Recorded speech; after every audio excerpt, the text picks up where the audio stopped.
really do pick the best time of day to film these things, don't I? Hi there. Today, I was hoping to talk a little bit about the Bible and why the fuck that matters if we consider ourselves leftists, socialists, or advocates of revolution. Odds are, if you're watching this video, that's where you come from, and so you must be wondering, well, what the hell does the Bible have to tell me about all of that? Well, as it turns out, quite a bit. And I'm hoping to give you a crash course into why. For starters, we have to consider two things from the outset. There are people who look at Scripture as being maximal, that is, it came from God, it's just true, God said it, I believe it, therefore it's true, you can't change my mind. Or there is biblical minimalism, which is usually where most scholars fall. It's the idea that, well, it's not just like straight from the mouth of God. Human beings wrote it, human beings were inspired to create it, and human agendas, whether political or intellectual or what have you, have something to say about what gets written. And that's where I come from. I believe that the Bible and, well, most of human existence in general is riddled with agendas, and no text is completely unbiased, and the Bible is no exception. But there is something that needs to be said. The Bible, at its core, is biased towards the oppressed. It is about the story of people who have been oppressed and who are now living in the promise of being free. It's about, well, the working class. Yay! I am not the first person to make claims like these. Liberation theology is basically what happens when you take traditional Catholic Western traditional theology and you fuse it together with Marxist theory. I mean, this stuff has been around for a while, it's just it doesn't get talked about very much. But where I want to go with this is just to give you a very brief sketch of the history that forms this bias towards the oppressed. Did you know that the oldest known part of the Bible is Exodus 15? It's the part of the Bible where Moses is leading the Hebrews out of Egypt and the Egyptians are chasing them, and the Red Sea parts and they escape. That is the oldest known piece of scripture in the Bible. It is not the creation accounts that you find in Genesis, which are oldest. This is something that we as modern Western people don't always understand. The Bible was not created, linearly. No, it was a whole bunch of different texts that were patched together into a single canon at some point. That's why the Bible has so many contradictions. And these contradictions should, rather than serving to dismiss everything that the Bible has to say, I think these contradictions should open our eyes to the fact that these are a bunch of different texts from different people at different times that are talking about the same thing but don't always have the same opinion. They don't always agree. It's kind of like what would happen if you took all of leftist rhetoric, all of leftist discourse, all leftist literature, whether it's, democratic socialist or anarcho-communist or straight anarchist or straight communist, tanky, whatever. It's like if you took all of their discourse and all of their ideas and you just patched it together into one long story, oh, there would be contradictions aplenty. But the point is they would all hint at one thing, and that is, well, the oppression of the working class, the problems of capital, the problems of the state, and you could extrapolate from all of it a pretty reasonable idea of what leftist ideology and praxis is supposed to be about. It's the same thing with the Bible. And what I want to get at in particular, what I want to hone in on a laser at, is that this story of Exodus, of being made free, of being liberated from slavery and oppression, of finally getting to go to a promised land where everyone can be free, that's not just a theological thing. That's not just about literal slavery. It's also about conditions of capital.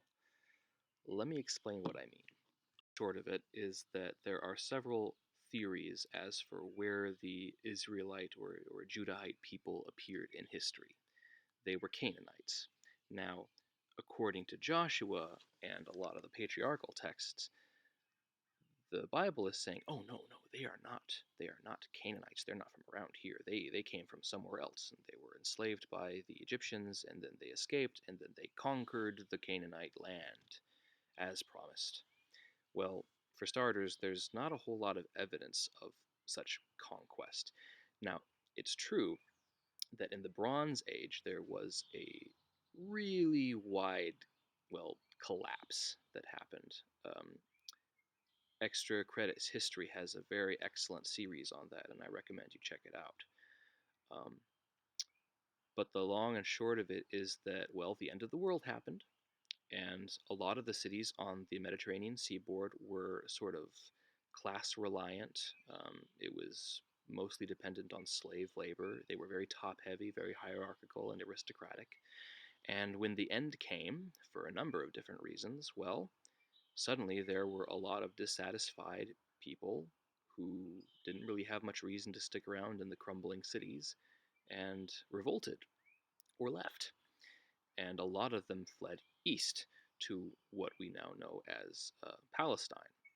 A lot of them fled into the highlands there, and we have archaeological evidence of people living in self sustaining sort of homesteads, which, according to Hebrew law, is called nahala, which means ancestral inheritance, that land which has been given to you in accordance with the law and Moses.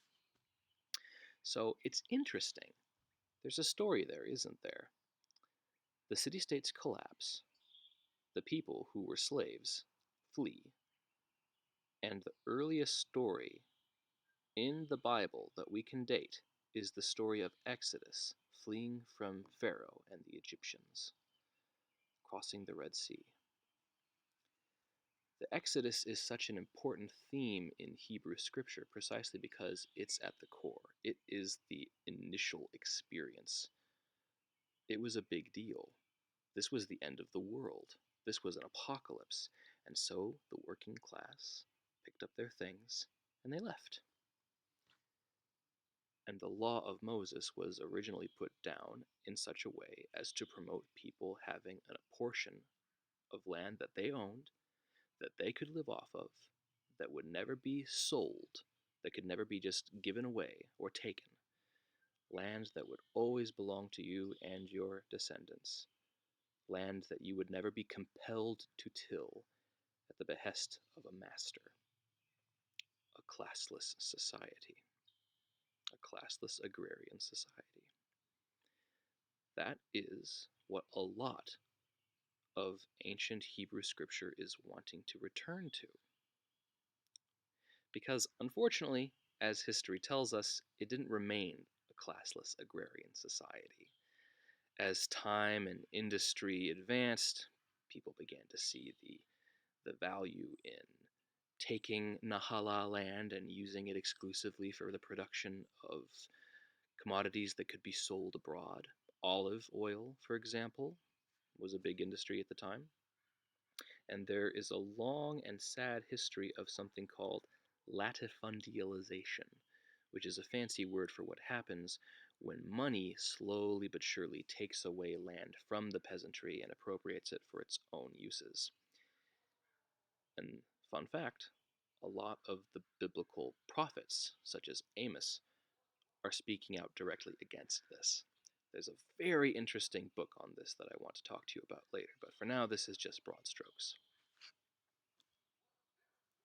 What I'm saying is that at the core of the Hebrew scriptures, there is a story of escaping from capital to form a world where people are free, and then slowly losing that world to the creeping influence of, well, new capital. It's a tale as old as time.